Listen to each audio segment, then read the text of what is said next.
욥기서 42장 12절부터 14절까지 말씀입니다. 여호와께서 욥의 말년에 욥에게 처음보다 더 복을 주시니 그가 양 14,000과 낙타 6,000과 소 1,000겨리와 암나귀 1,000을 두었고 또 아들 7과 딸 3을 두었으며 그가 첫째 딸은 여미마라 이름하였고 둘째 딸은 그시아라 이름하였고 셋째 딸은 게른합북이라 이름하였으니 아들과 딸은 주님이 주신 분복입니다. 여러분, 하나님께서 주신 열매고요. 여러분이 원한다고 그렇게 되는 게 아니고 하나님이 주신 열매들입니다. 하나님은 아들과 딸을 통해서 여러분이 영광 받기를 원하셔요. 그렇다고 막 여러분이 대우만 받기 위해서 그런 게 아니라 그들이 하나님을 잘 믿게 됨으로써 하나님 나라에 여러분이 그 열매 때문에 하나님 나라에 갈 수 있도록 그렇게 하나님은 만들기를 원하시는 거죠. 그러니까 여러분은 자녀들을 반드시, 그 자녀들이 어릴 때부터, 어린 아기 때 가만히 이렇게 보면 자기 의지가 별로 없어요. 자라나면서 있는 거죠. 그죠? 그래서 어릴 때부터 그 자기 의지가 없을 때 하나님의 그 의지를, 하나님의 그 뜻을 자꾸 심어줬어야 되는 겁니다. 그걸 어릴 때 못 심어주면 점점 자라나면서 자기의 의지가 생기고 자기의 뜻이 생겨서 이젠 더 이상 하나님의 사람이 될 수가 없는 경우가 상당히 많습니다.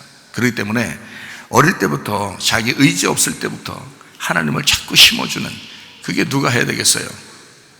믿는 사람들이 해야 됩니다. 믿는 부모가 그걸 해줘야 되는 겁니다. 그걸 못 해주면 나중에 더 고생해요. 예수님 믿게 해야 되는데, 예수님 믿게 해야 되는데 안 되는 거예요. 그때는 이제 여러분의 손에서 떠난 거예요. 여러분의 손에서 떠났으니까 그때는 어떻게 하느냐? 그때도 또 방법이 있어요. 어떻게 방법하냐면 여러분이 하려고 또 안 되니까 어차피 그때 돼서는 하나님 앞에 기도하는 거예요. 그때는 이제는 더 이상 내가 할 수 없습니다. 하나님, 내가 어릴 때 그걸 했어야 되는데, 얘들이 어릴 때 그걸 했어야 되는데 그걸 내가 못했습니다. 그러니 이제는 하나님께 맡기겠습니다. 하나님, 꼭 좀 책임져 주세요. 꼭 좀 책임져 주세요. 그러면 하나님이 여러분 자녀를 어느 순간 책임져 주십니다. 여러분이 그 자녀들이 어디에서 무엇을 할 때 하나님이 그들을, 하나님 반드시 하나님이 지키시고 보호하시고 하나님이 자기를 직접 그들에게 알려주시려고 할 것이란 말이에요. 그런 기회를 달라고 하나님 앞에 기도하셔야 됩니다. 자, 아기들이 어릴 때는 어떻게 해야 될지 알겠죠? 부모들이 어떻게든지 그 아이들을 사랑할 뿐만 아니라 지금 너무 세상이 혼탁해서 부모가 자녀를 버리는 사람이 많고요. 자녀들이 부모를 갖다가 막 불순종하면서 함부로 부모를 대하는 사람들도 많고요. 지금 이 세상이 얼마나 혼탁한지 지금 이루 말할 수가 없습니다.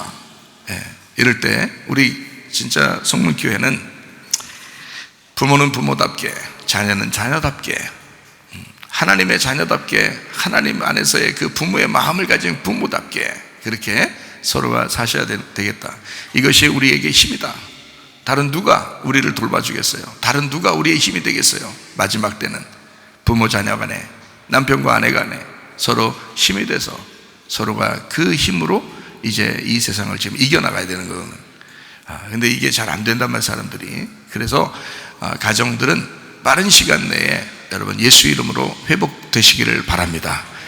부모 자녀 간에도, 남편과 아내 간에도 빠른 시간 내에 회복되길 바라고, 또 여러분이 주 예수의 이름 안에서 교회 안으로 자꾸 모이는 그런 회복을 여러분 하셔야 됩니다. 이 세상의 마귀는, 이 세상의 짐승은 교회를 자꾸 못 모이게 하려고 할지도 모릅니다. 앞으로도 그렇게 또 올지도 모르겠죠. 그러나 우리는 그럼에도 불구하고 짐승의 이름을 우리의 이마에 적는 게 아니고 하나님의 이름을 우리의 이마에 새겨서, 어린 양의 이름을 우리의 이마에 새겨서 날마다 어린 양을 따라가 하나님의 말씀을 따라가는 주님의 사람들이 되셔야 되겠습니다.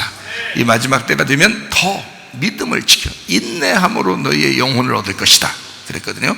인내함으로 너희의 영혼을 얻을 것이다. 이제 인내가 필요할 때예요. 이제 참고 견디는 인내가 필요할 때입니다. 조금만 더 견디면 주님이 우리 그냥 죽이고 싶어 하진 않아요. 끝까지 인내하는 사람들 반드시 주님이 데리고 가실 것입니다. 그리고 보호하실 거예요. 이 땅에서도 반드시 음부의 권세가 이기지 못하는 교회, 음부의 권세가 이기지 못하는 가정, 가정이 교회고 교회가 가정이라고 그랬죠. 그래서 음부의 권세가 이기지 못하는 가정, 음부의 권세가 이기지 못하는 교회가 돼서 이 세상은 우리를 감히 이길 수 없다. 예수의 이름을 소유한 자들을 이길 수가 없다. 이렇게 여러분이 당당하게 믿음으로 승리하셔야 될 줄로 믿습니다. 자, 이제 아들과 딸에 대한 이야기를 왜 이렇게 하게 되냐면 욥기서 42장에 보면 욥기는 처음에 시작할 때 욥이 굉장히 고난당하는 거 아시죠? 욥이 괜히 고난당한 것 같아요. 우리가 볼 때 상당히 괜히 고난당한 것 같이 느껴지지만 42장에 보니까 욥이 다시 축복을 받아요. 놀라운 축복을 받습니다. 그래서 제가 이제 성경을 가만히 욥기서를 이렇게 가만히 이렇게 보니까 말이에요. 욥에 대한 이야기를 이렇게 보니까 참 이 욥이 예사로운 인물이 아니더라는 거예요. 욥이요. 그래서 욥이라는 이름이 뭐냐? 욥이라는 이름이 욥기서 42장 12절 한번 볼까요? 여호와께서 욥의 말년에 이랬습니다. 그러면 처음에는 이제 욥의 처음에는 이제 고생을 했는데 욥의 말년에는 이제 처음보다 복을 주셨다 이렇게 나오잖아요. 그죠? 그러니까 욥이 처음하고 말년 이게 두 개로 나누어져 있다는 얘기예요. 그러니까 처음의 욥과 마지막의 욥 이렇게 나누어져 있는 거죠. 그죠? 그렇게 처음에 욥은 고생 엄청 많이 했죠. 그러니까 42장 오기 전까지는 고생 많이 한 거예요. 그러니까 42장 요 때까지 고생 많이 했으니까 이제 말년에 바꿔주는 거죠. 그죠? 말년에 바꿔줘. 자, 42장 12절 욥이라는 단어가 이요브입니다. 이요브라는 단어인데 이게 무슨 단어냐면 미움받는 단어라는 단어예요. 핍박받는이라는 단어입니다. 저는 이게 참 희한하죠. 욥이라는 욥기서를 쓸 때 욥의 이름이 뭐 누군가는 이름을 줘줬을 거 아니에요. 이름을 줘줬더니 알고 보니까 핍박받는이라는 이름이에요. 미움받는이라는 이름을 줘줬어요. 그렇게 자식 이름을 그렇게 짓는 사람이 있어요? 없죠. 이름 지면 아주 창대하고 아주 샘솟고 아주 그냥 하나님의 그 거룩한 문이 되고 뭐 이런 이름을 줘주지. 이렇게 욥이라는 이름을 줘주기가 참 쉽지 않은데 그 부모는 욥이라는 이름을 줬단 말이에요. 욥이 실제로 이렇게 있는데 이 욥이라는 사람의 이름이 핍박받는, 미움받는. 그러니까 욥기서 41장까지는 핍박을 받아야 되는 거죠. 미움을 받아야 되는 거예요. 그러니까 태어나기를 미움받게 태어난 거예요. 태어나기를 핍박받게 태어난 거예요. 그러니까 욥기서 42장에 말년에 하니까 반대로 바꿔놓는 거예요. 핍박받게 태어난 인간을, 자, 미움받게 태어난 인간을 말년에 복을 주시겠다는 거예요, 하나님이. 이렇게 이제 나누어 놓은 거죠. 욥기서가 긴 건데 아주 긴데요. 알고 보면 이렇게 간단합니다. 처음과 끝 이렇게 나눠져 있어. 그래서 처음에는 저주받고 마지막에는 복을 받는다 이렇게 돼 있어요. 그러니까 욥을 보면 알아요. 욥의 이름만 봐도 아는 거죠. 처음에는 핍박받고 미움받게 돼 있고 나중에는 이제 복을 받게 돼 있다. 이렇게 나누어지는. 그러니까 여러분 우리가 인생 사는 게 다 그렇더라고요. 태어나는 땅의 운명으로 태어난 사람은 인간은 다 똑같아요. 어차피 죽음을 향해서 계속 가기 때문에 생사구락이 다 이게 생사화복, 생사구락 이것이 계속 반복되는 인생을 살게 돼 있어요. 그러다가 어느 날 하나님을 만나요. 그럼 그때부터 인생이 하나님 안에서의 시작이 되는 거죠. 하나님 안에서의 시작. 그러니까 그때부터 복이 되는 거예요. 땅의 운명과 하늘의 운명이 이렇게 나눠지는 거예요. 그러니까 진짜 병이 걸렸다, 가정에 문제가 있다, 돈이 없다, 이런 건 진짜 문제가 아니에요. 그런 거는 인간으로서는 하나님을 만났느냐, 하나님을 만나지 못했느냐, 거기에 있는 거예요. 그러니까 하나님을 만나면 새로운 시작이 되는 거고, 하나님 만나지 못하면 계속 이 땅의 운명으로 살게 돼 있는 거예요. 그렇죠? 그러니까 하나님의 운명으로 우리가 갈아타셔야 돼. 복을 받으셔야 돼. 여러분, 그래서 가정들마다 진짜 여러분 태어난 운명들이 여러분 조상들이 아무리 훌륭해도요 뻔할 뻔짜예요. 다 내려오는 땅의 운명이라는 건 다 똑같아. 거기서 거기야. 근데 하늘의 운명을 탄 가정이 있어요. 하늘의 운명을 탄 거기에 믿음의 뿌리를 가진 한 사람들이 나와요. 분명히 여러 사람이 한꺼번에 나오는 게 아니라 한 명씩 나와요. 먼저. 그러니까 그 가정의 믿음의 뿌리는 딱 한 명이 먼저 나온다고요. 그 사람을 통해서 이제 이 나무가 자라나게 되고 가지를 이제 맺고 그 다음에 열매를 맺고 하는 거예요. 그 열매가 이 나무가 제대로 돼 있으면, 제대로 돼 있다면 뿌리가 제대로 돼 있다는 얘기야. 그렇죠?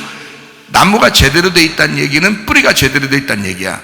가지가 제대로 된 가지라면, 열매를 맺는 가지라면 나무가 제대로 됐다는 얘기예요. 그죠?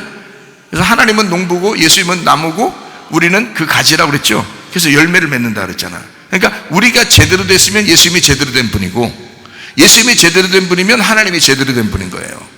이해가 돼요?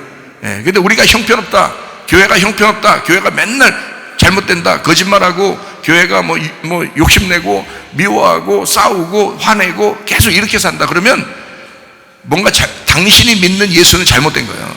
잘못된 걸 믿고 있는 거예요. 그렇죠? 그 예수가 잘못됐다면 네가 믿는 하나님도 잘못됐다는 얘기야. 근데 네가 열매가 좋아. 진짜 그리스도인다운 열매를 맺고 있어요. 항상 웃고, 웃기만 잘해도요 예수님 소리 듣습니다. 웃기만 잘해도. 제가 우리 조카애를 데리고 있더니 조카애가 나만 보면 뭐라고 하죠? 예수님이래요. 왜 그러나 했더니 어서 뭐가 보이긴 보이는가 봐. 옆에서 목사님 오셨다, 목사님 오셨다, 목사님한테 인사해야지. 그러면 목사님 어디 있어? 그러면 여기 있다 그래요. 그리고 목사님 누구야? 예수님이래. 그러니까 듣기는 다 목사님으로 듣는 것 같아. 목사님을 다 듣는데 말은 예수님이라고 그래. 희한해요, 그것도. 그래서 내가 정말 이게 항상 집에 가면 늘 이렇게 겸손을 더 배우려고 그럽니다. 왜 그러냐면 잘못하면 이단 될지 몰라서 점점 자꾸 겸손을 자꾸 배우려고 이렇게 열심히 노력하는데요. 애기들을 이렇게 마찬가지예요. 우리가 보면 집에서도 뭐로 보이느냐 이거야. 아이들한테 부모가 뭘로 보이느냐 이거예요. 여러분, 웃기만 잘해도 한국 사람들은 잘 웃질 않아요. 인상 팍팍 쓰고 다니고, 외국 사람들이 한국에 와가지고 이상하다는 거 다 화났냐고 그러잖아요. 화났냐고. 예. 화난 얼굴처럼 그렇게 다닌다는 거예요. 그러니까 웃어요. 좀 자꾸 웃으라고. 웃으면 건강도 좋아진다잖아요. 그죠? 자기가 좋은 거야. 자꾸 웃으면. 그러면 애기들도 좋아해요. 자꾸 웃으면. 그러니까 억지로라도 웃으시라고. 그러다가 습관돼서 자꾸 자기가 이제 자기도 모르게 웃음이 자꾸 나오고 그러면 더 건강해지고 그러거든요. 억지로 웃어도 건강해진대요. 그런데 하물며 진짜 웃음이 나오면 얼마나 더 건강해지겠냐고요. 그러니까 자꾸 웃으시라고. 웃기만 해도 아이들이 천사처럼 보는 거예요. 그게 아이들이 웃기만 해도 화내지 않고 성질 한번 내지 않고 아이들한테 웃기만 해도 예수님처럼 보는 거고 천사처럼 보는 거예요. 그게 그만큼 중요한 거거든요. 자, 여러분, 그렇게 가지가 열매를 맺는 것이 올바르면 나무가 좋다는 얘기예요. 나무가 좋다는 얘기는 뿌리가 좋다는 얘기야. 여러분, 가정마다 믿음의 뿌리가 있어요. 믿음의 뿌리는 한 사람으로부터 시작하거든요. 그 뿌리가 썩지 않았다면 반드시 나무가 올바른 나무가 나옵니다. 그리고 그 올바른 나무에서 올바른 가지가 나오고 올바른 가지에서 열매가 좋은 열매가 맺게 돼 있어요.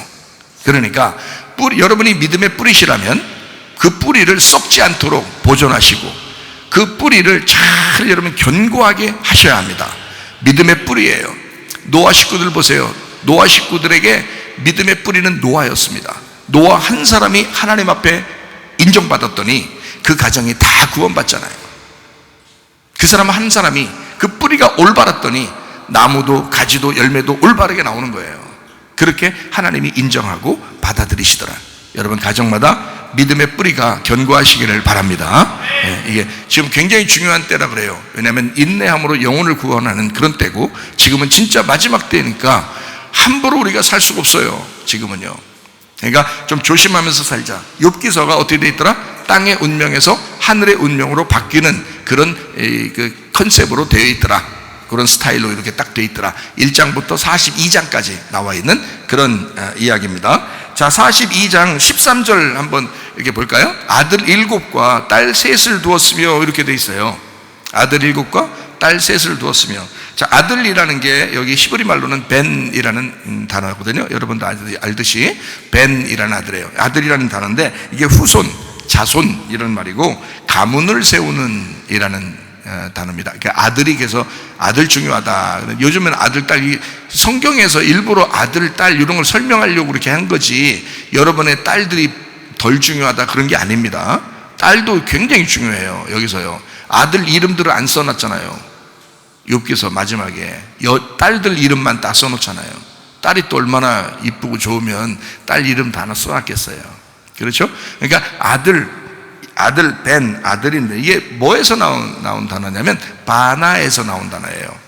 벤이라는 단어가 바나에서 나온 단어예요. 이 바나라는 게 어떤 의미의 단어냐면 짓는다, 세운다, 건축한다는 단어예요. 그러니까 아들은 그냥 나오는 게 아니라 하나님이 건축하신 거예요. 하나님이. 그래서 아들이라는 게 그 집을 세운다 그러잖아요. 무슨 말인지 아시죠? 성경에 이 히브리 말은 다 그림 글자예요.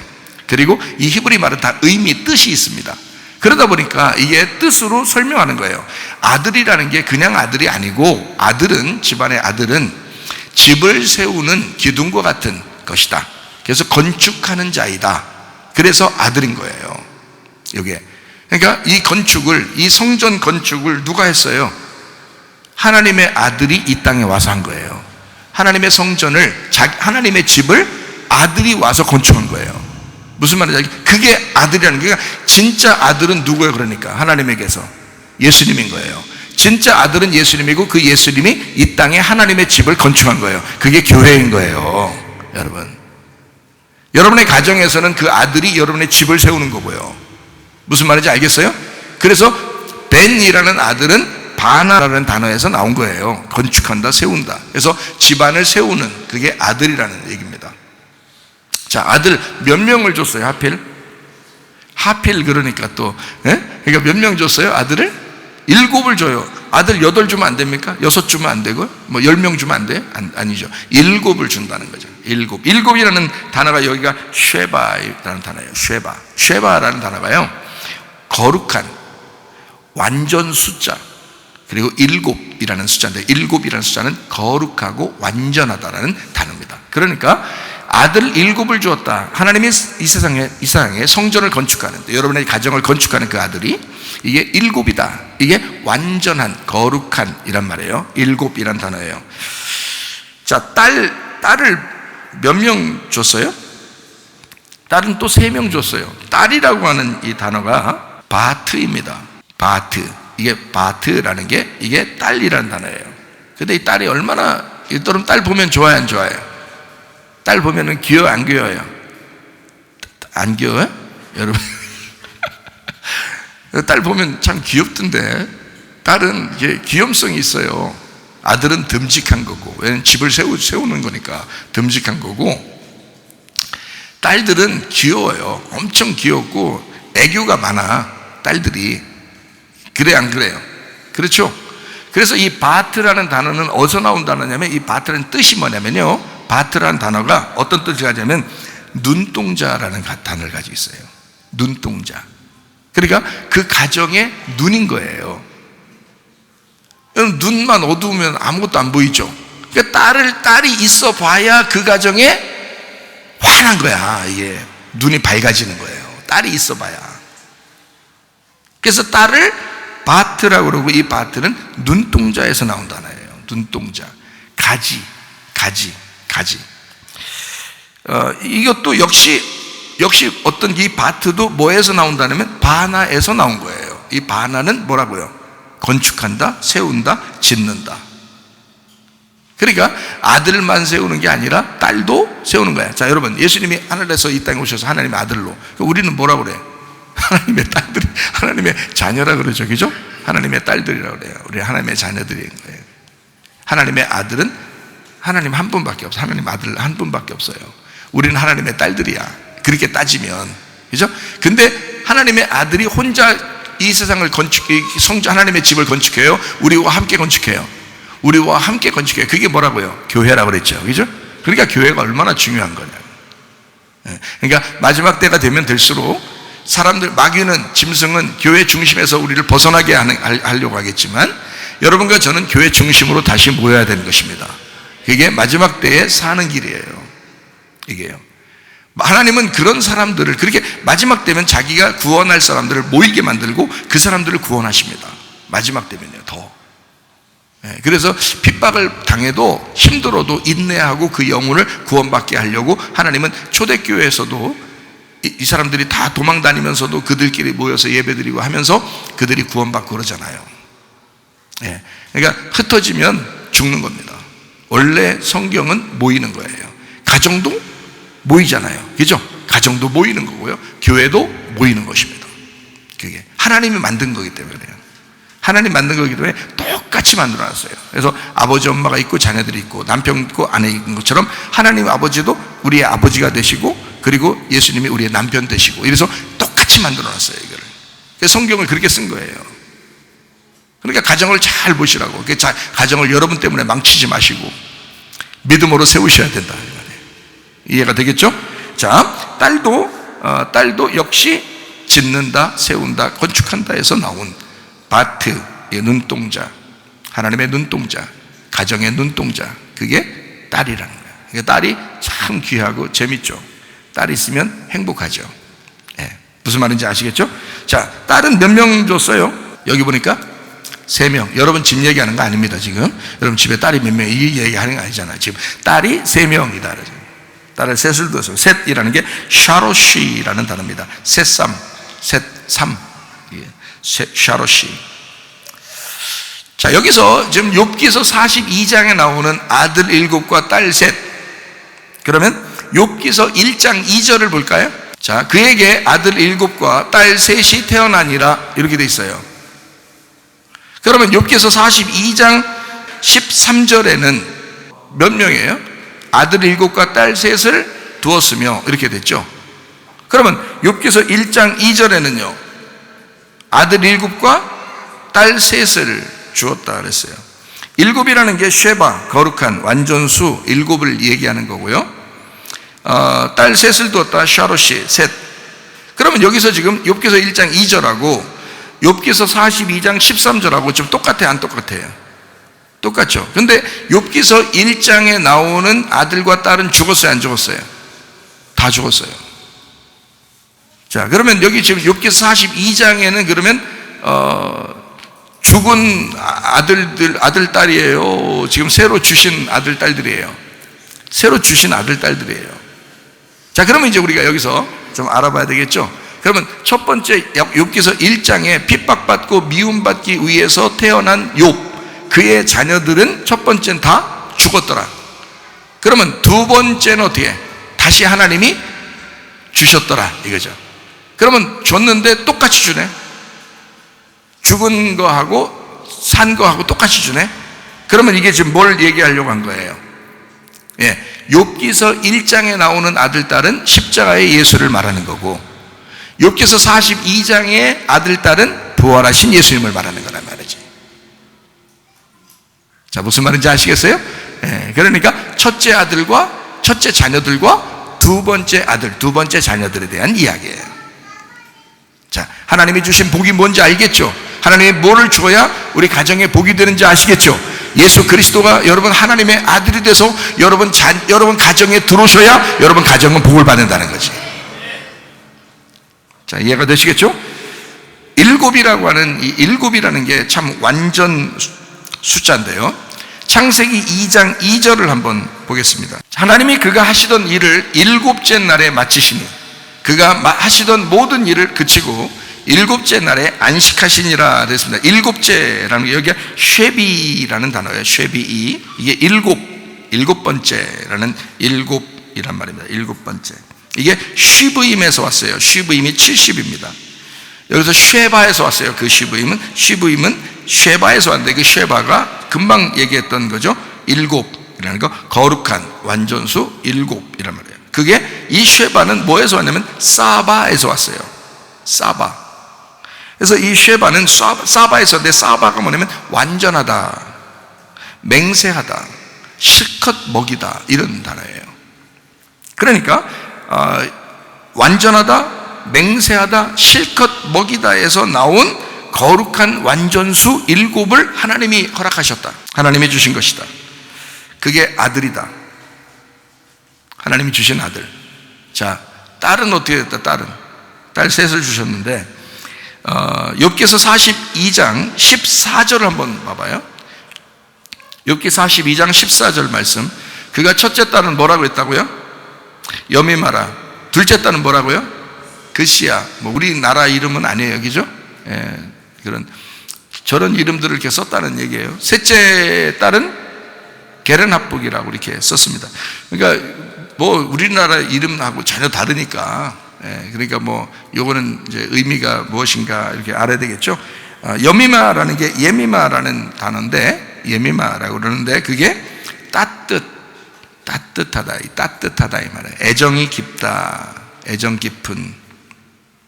비둘기라는 단어입니다. 비둘기라는 단어예요. 애정이 깊은 따뜻한 그 비둘기. 이걸 욤에서 나왔어요. 욤이라는 게 날이거든요. 하루 날, 오늘 날 할 때 날 할 때 날을 날 요걸 이제 욤이라고 그래요. 무슨 날 할 때 욤이거든요. 이 며칠 날 하면 그 욤인데 욤이라는 게 낮이라는 단어입니다. 덥다에서. 그러니까 하나님이 따뜻하게 덮어주신다. 따뜻하게 이렇게 애정이 깊게 덮어주시고 사랑해준다. 비둘기 날개처럼 이렇게 감싸주신다 할 때 그게 여미마라는 단어입니다. 그러니까 딸을 주셨을 때는 이 이름을 하나씩 이름을 줬는데 그 이름에서 하나님은 그 하나님의 사랑을 딸의 이름을 통해서 보여준 거예요. 하나님이 욥을 사랑했다. 욥이 처음에는 핍박받고 미움을 받았잖아요.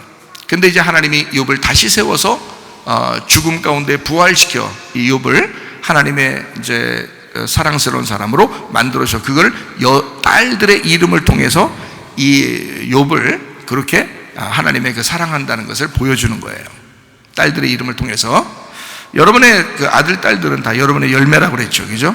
여러분의 열매들이에요. 그러니까 딸하고 아들을 막 칭찬하고 잘해주고 아들이 어디 나가서 막 1등하고 그러면 누가 더 기분 좋아요? 부모님이 더 기분 좋아해요. 왜 그럴까요? 자기가 못 해봤는데 자녀가 그걸 했다는 거예요. 그래서도 기분 좋고, 자기 열매니까 이 열매가 아름답게 잘 자라나주면, 그리고 이 열매가 잘 되면 자기가 더 기분 좋은 거예요. 그렇죠? 그게 부모 마음이라고요. 그러니까 이 자녀를 통해서 이 욥을 위로하시는 겁니다. 이해가 되시겠어요? 자, 두 번째 이름이 뭐예요? 그시야라는 이름입니다. 이게 캐찌야라는 단어인데요. 그시야인데 캐찌야예요. 우리나라 말로는 그시야라고 얘기한 거고, 캐찌야라는 단어예요. 캐찌야라는 단어가 뭐냐면 계피나무 아시나요? 계피가 어디서 이게 맛이 나요? 계피 맛이? 예, 껍질에서 나죠. 그죠?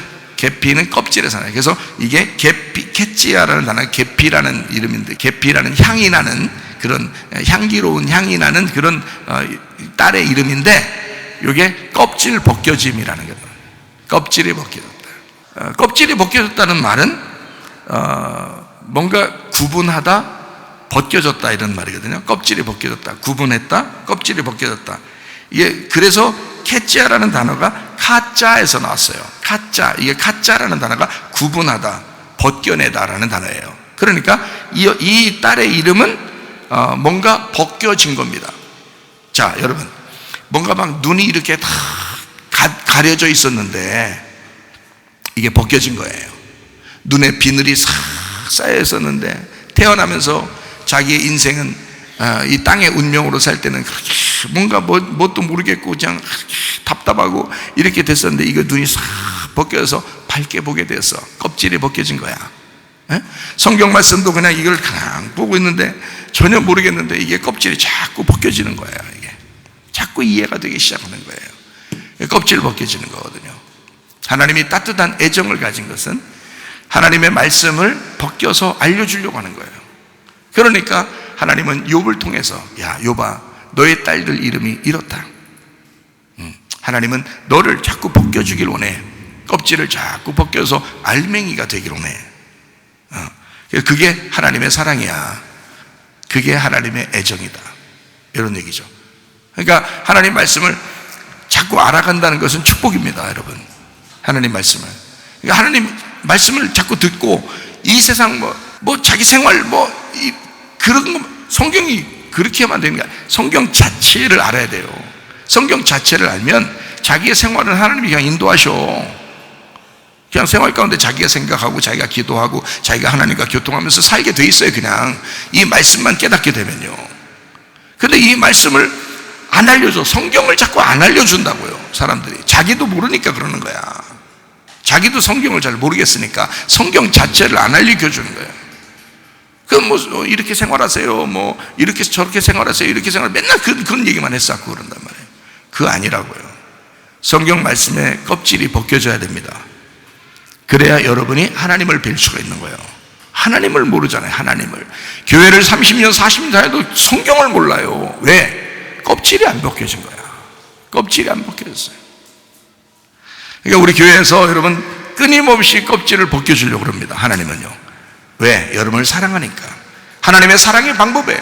그게 그시야예요. 내가 너를 껍질을 벗겨 사랑하는 거다. 껍질을 벗겨주는 사랑을 하는 것이다.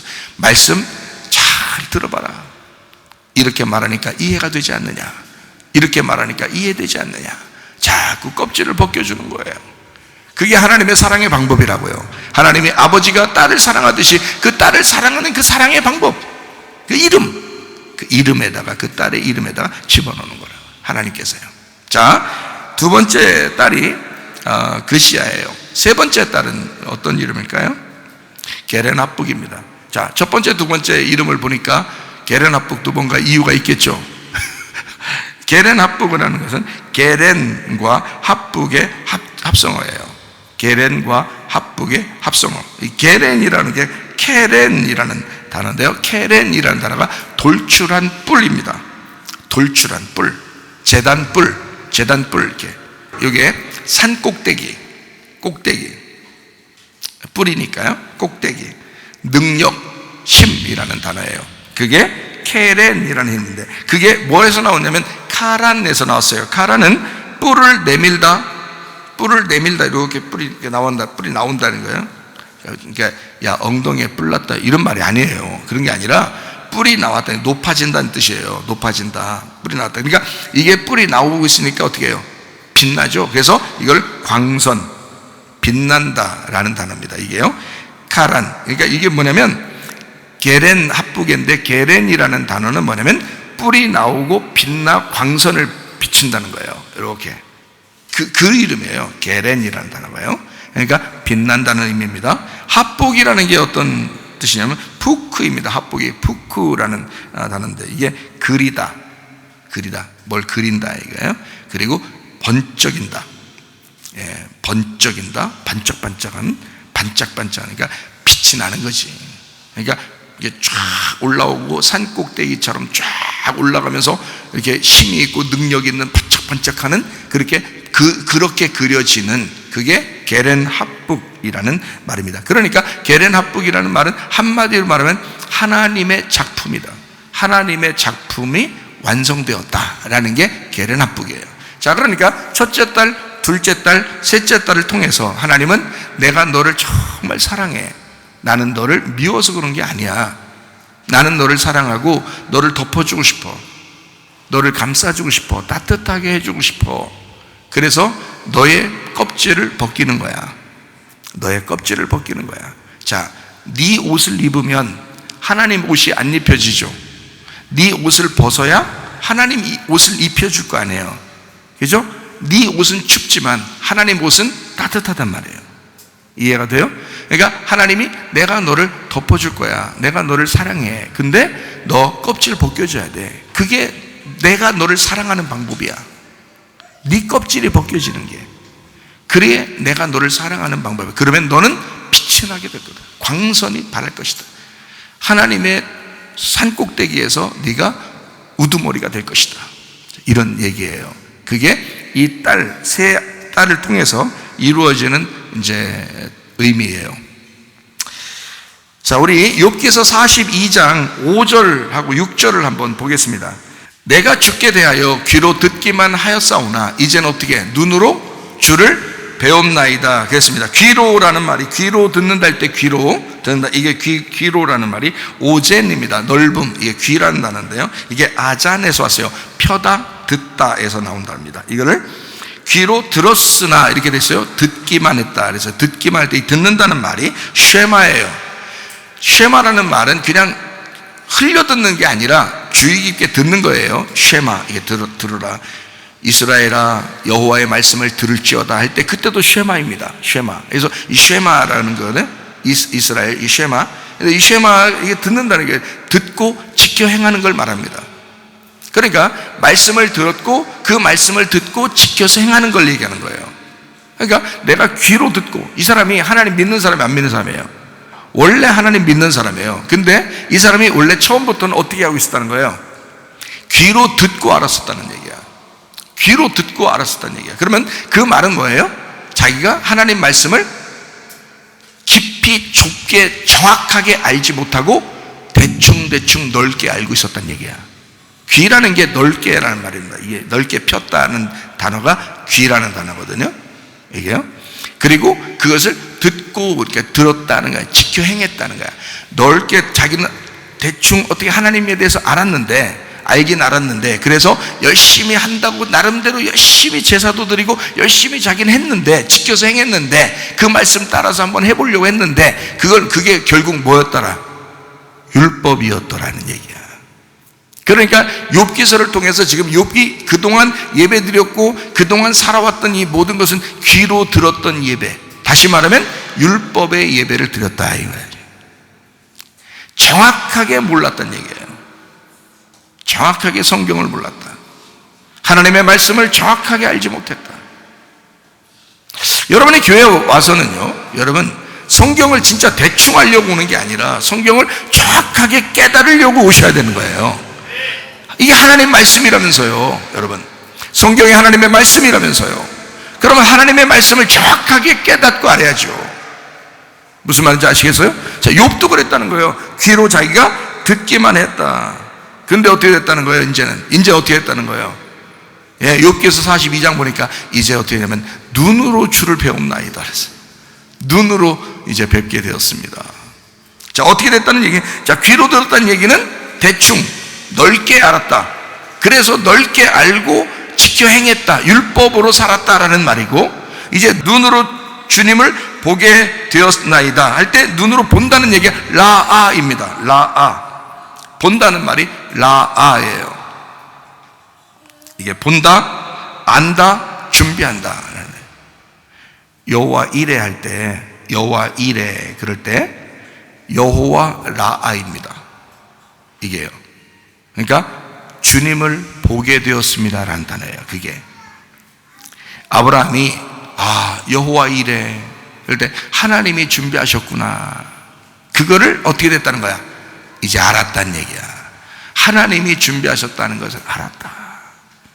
그거를 몰랐는데 직접 보니까, 눈으로 직접 보니까 하나님이 준비하셨구나라는 것을 알게 되었습니다 라고 할 때 라아, 그래서 여호와 라, 그걸 이제 우리나라 말로는 여호와 이레 이런 거예요. 자, 여러분, 귀로 듣고 싶어요? 눈으로 보고 싶어요? 눈으로 봐야 된다니까요. 눈으로 봐야 된다. 그게 정확하게 아는 거라는 거예요. 그래서 눈으로 보게 되었습니다. 귀로 넓고 얇게 대충 듣고 내가 지켜 행했지만 이제는 내가 좁고 정확하고 확실하게 알게 되었습니다. 이런 말입니다. 자, 우리가 이렇게 되면 목사님 그러면 말씀을 그래요 정확하고 좁고 깊게 다 정확하게 이제 말씀을 이렇게 풀어주시니 알겠습니다. 그러면 이렇게 알게 되면 뭐가 좋은데요? 라고 이제 생각할지 모르겠습니다. 그러면 6절을 보면 알겠죠, 그죠? 이렇게 됐을 때 6절은 뭐라고 해요? 그러므로 이러잖아요.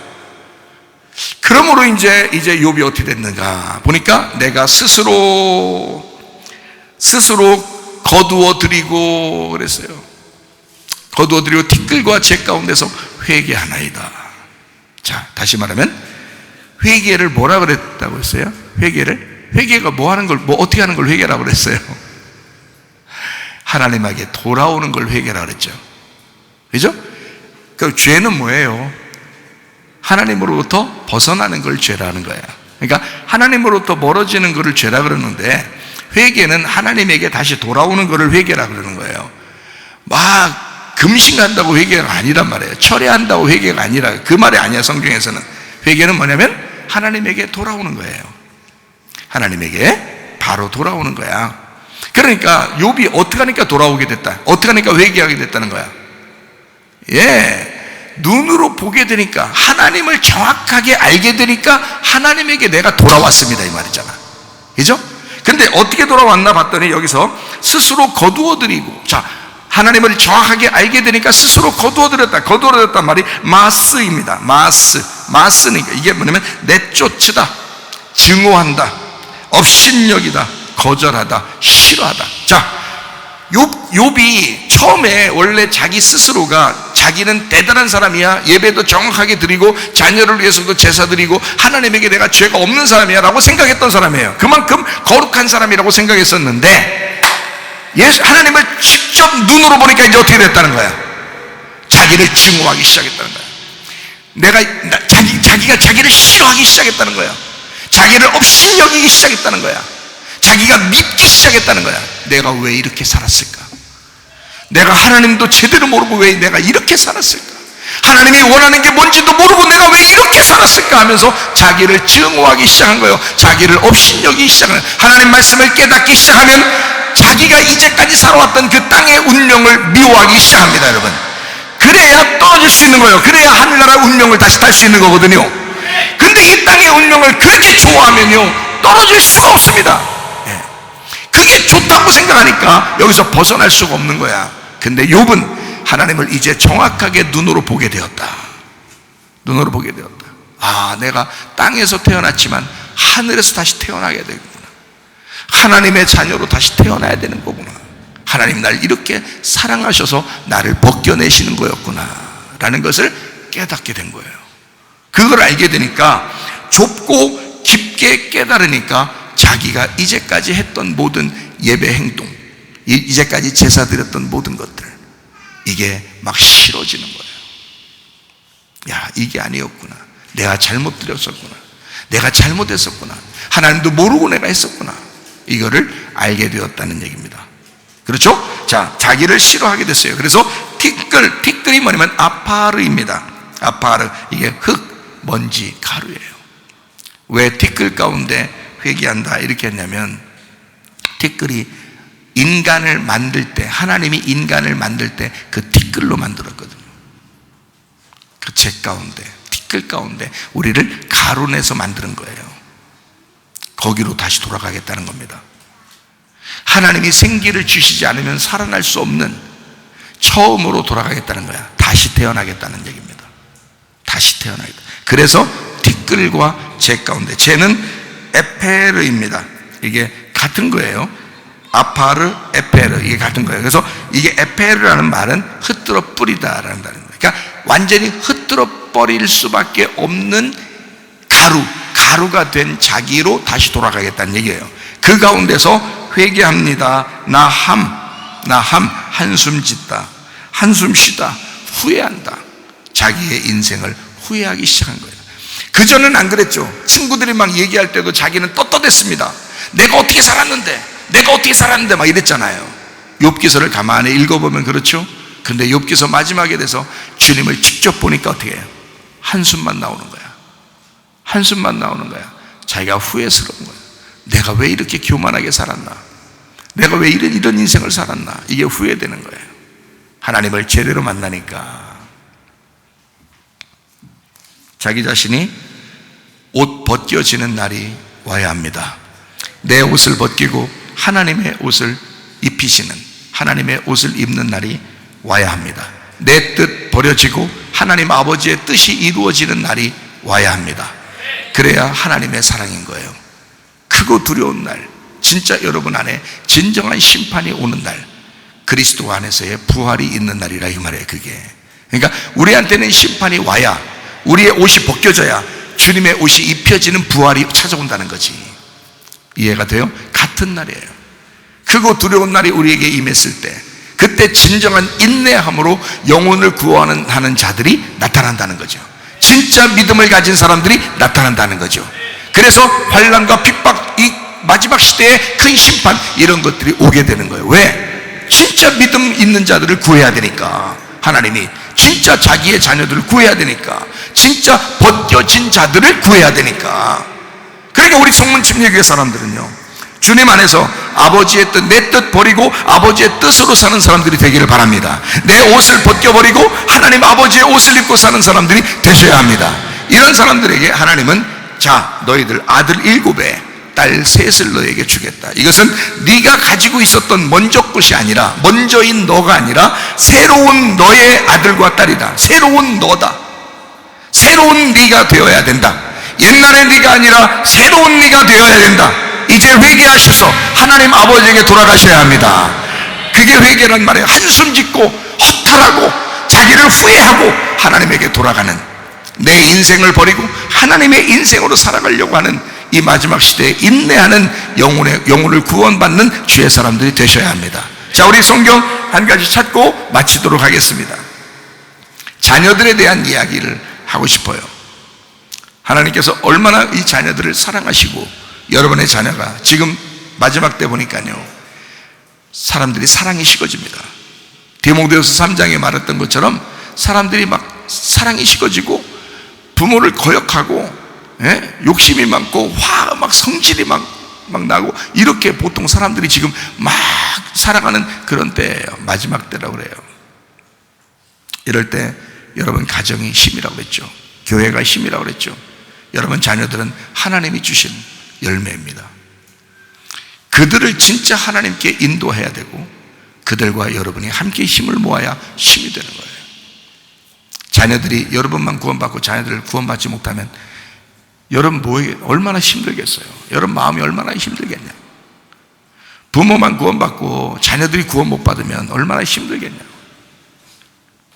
자녀만 구원받고 부모가 구원받지 못하면 얼마나 마음이 힘들겠어요. 그래도 한평생 우리에게 주신 가정인데, 그렇죠? 그 가정이 하나님을 찾는 사람들이 되셔야 되죠. 그래서 하나님 앞에 기도해야 되는 거예요. 하나님, 우리 가정 믿음의 가정 되게 해주십시오. 내가 힘이 이제 어릴 때 그걸 다 했어야 되는데 내가 힘이 부족해서, 내가 바빠서 내가 그 힘을 못 내서 그랬으니, 하나님 이 아이들, 또 이 부모, 우리의 부모를, 우리 남편을, 우리 아내를 하나님, 하나님의 사람으로 만들어 주세요. 주님께 부탁할 수밖에 없구만요. 이렇게 이제 주님께 부탁할 수밖에 없구만요. 이렇게 기도하시라. 아버지의 뜻대로 되기를 원하나이다. 그럼 아버지의 뜻이 구원하고 싶은 거잖아요. 그러니까 아버지 뜻이 구원하고 싶은 거니까 구원하고 어떤 기회를 막 주시죠. 감사해요. 시편 127편 3절. 보라, 자식들은 여호와의 기업이요 태의 열매는 그의 상급이로다.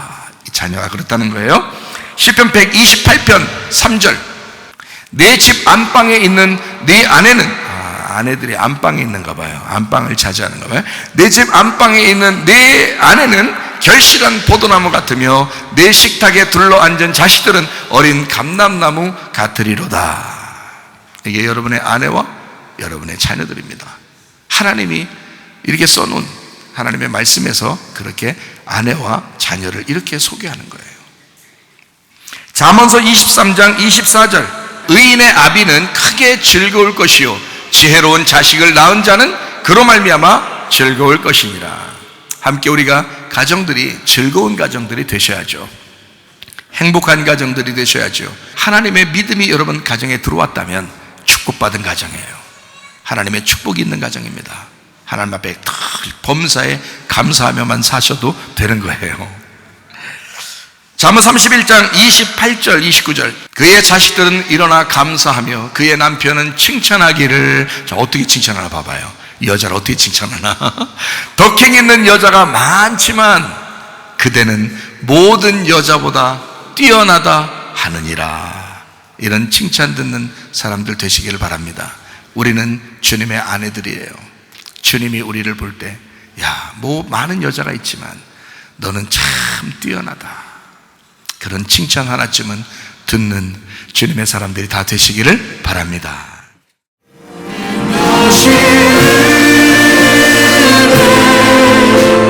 그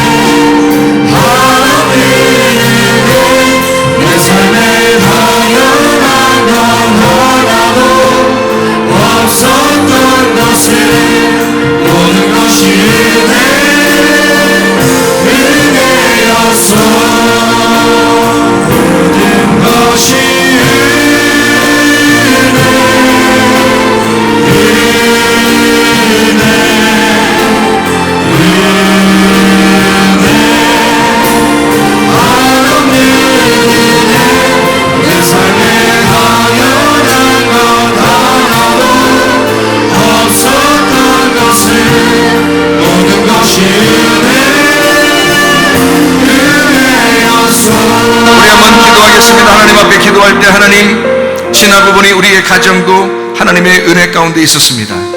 우리의 교회도 하나님의 은혜 가운데 있었습니다. 우리 하나님 아버지 주님의 은혜가 아니면 우리가 이 자리에 설 수 없고, 주님의 은혜가 아니면 우리가 이렇게 살아갈 수 없음을 우리가 깨닫습니다. 주여, 주님의 은혜로 우리의 가정을 인도해 주시옵소서. 주님, 주님의 은혜로 우리의 교회를 인도해 주시옵소서. 주여, 주님의 은혜로 이 마지막 시대를 살게 하옵소서. 기도하옵소서.